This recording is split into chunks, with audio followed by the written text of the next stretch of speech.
نبی کریم صلی اللہ علیہ وسلم نے فرمایا کہ بنی اسرائیل میں 3 آدمی تھے، ایک کوڑ زدہ، دوسرا گنجا اور تیسرا اندھا۔ خدا تعالیٰ نے ان کو آزمانا چاہا اور ان کے پاس ایک فرشتہ انسان کی شکل میں بھیجا۔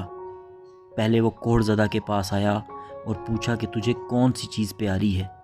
اس نے کہا مجھے اچھی رنگت اور خوبصورت کھال مل جائے، اس سے لوگ گھن کرتے ہیں اور اپنے پاس بیٹھنے نہیں دیتے۔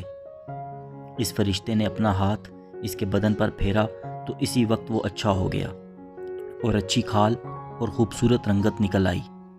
پھر پوچھا تجھے کون سے مال سے زیادہ محبت ہے؟ اس نے کہا اونٹ ہے۔ بس اس نے ایک اونٹنی اس کو دے دی اور کہا اللہ اس میں برکت دے۔ اس کے بعد وہ فرشتہ گنجے کے پاس آیا اور پوچھا تجھ کو کون سی چیز پیاری ہے؟ اس نے کہا میرے بال اچھے نکل آئیں اور یہ بلا مجھ سے جاتی رہے جس سے لوگ نفرت کرتے ہیں۔ فرشتے نے اپنا ہاتھ اس کے سر پر پھیر دیا، وہ فوراً اچھا ہو گیا اور اچھے بال نکل آئے۔ پھر پوچھا کہ تجھ کو کون سا مال پسند ہے؟ اس نے کہا گائے۔ پس اس کو ایک گائے دے دی اور کہا اللہ تعالیٰ اس میں برکت بخشے۔ اس کے بعد پھر اندھے کے پاس آیا اور پوچھا تجھ کو کیا چیز عزیز ہے؟ اس سے اندھے نے کہا اللہ تعالیٰ میری نگاہ درست کر دے کہ سب آدمیوں کو دیکھوں۔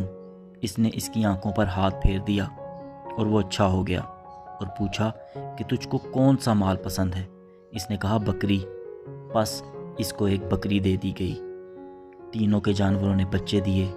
تھوڑے دنوں میں اس کے اونٹوں سے جنگل بھر گیا، اسی طرح اس کی گایوں اور بکریوں سے بھی جنگل بھر گیا۔ پھر وہ فرشتہ خدا کے حکم سے پہلی صورت میں کوڑ زدہ کے پاس آیا اور کہا کہ میں ایک مسکین آدمی ہوں، میرے سفر کا سارا سامان ختم ہو گیا ہے اور منزل مقصود تک پہنچنے کا کوئی سلسلہ نہیں سوائے خدا کے اور تیرے۔ میں اس اللہ کے نام سے جس نے تجھ کو اچھی رنگت اور عمدہ کھال عنایت فرمائی، میں تجھ سے ایک اونٹ مانگتا ہوں کہ اس پر سوار ہو کر اپنے گھر پہنچ جاؤں۔ اس کوڑ زدہ شخص نے کہا یہاں سے چلا جا، مجھے بہت سے حقوق ادا کرنے ہیں، تجھے دینے کی اس میں گنجائش نہیں ہے۔ فرشتے نے کہا کہ شاید تجھ کو میں جانتا ہوں، کیا تو کوڑ زدہ شخص ہی تھا کہ لوگ تجھ سے گھن و نفرت کرتے تھے؟ اور کیا تو مفلس نہ تھا؟ پھر تجھ کو خدا نے اس قدر مال عنایت فرمایا؟ اس کوڑ زدہ شخص نے کہا واہ کیا خوب، یہ مال تو میری کئی پشتوں سے باپ دادا کے وقت سے چلا آ رہا ہے۔ فرشتے نے کہا اگر تو جھوٹا ہے تو خدا تجھ کو ویسا ہی کر دے جیسا کہ پہلے تھا۔ اس کے بعد دوسرے شخص یعنی گنجے کے پاس آیا اور اسی طرح اس سے بھی سوال کیا۔ اس نے بھی ویسا ہی جواب دیا۔ فرشتے نے کہا اگر تو جھوٹا ہے تو خدا تجھ کو ویسا ہی کر دے جیسا تو پہلے تھا۔ اس کے بعد پھر اندھے کے پاس گیا اور کہا کہ میں مسافر ہوں اور میرے پاس سامان نہیں ہے، آج بجز خدا کے اور پھر تیرے کوئی میرا وسیلہ نہیں ہے۔ میں اس کے نام پر جس نے دوبارہ تجھ کو نگاہ بخشی، میں تجھ سے ایک بکری مانگتا ہوں۔ اس نے کہا بے شک میں اندھا تھا، خدا تعالیٰ نے محض اپنی رحمت سے مجھ کو نگاہ بخشی۔ جتنا تیرا دل چاہتا ہے لے جا اور جتنا چاہے چھوڑ جا، خدا کی قسم میں کسی چیز سے تجھ کو نہیں روکوں گا۔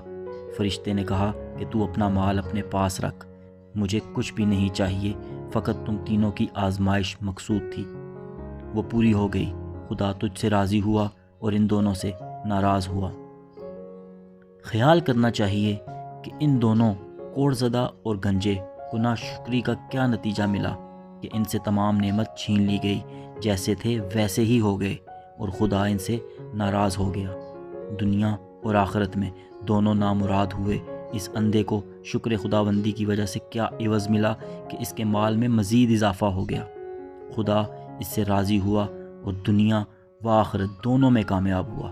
آخر میں آئیے ہم سب مل کر دل کی گہرائیوں سے دعا کریں کہ اللہ تعالیٰ ہمیں ان تمام واقعات سے سبق اور عبرت حاصل کرنے اور نیک اعمال کر کے اپنی آخرت بنانے کی توفیق عطا فرمائے۔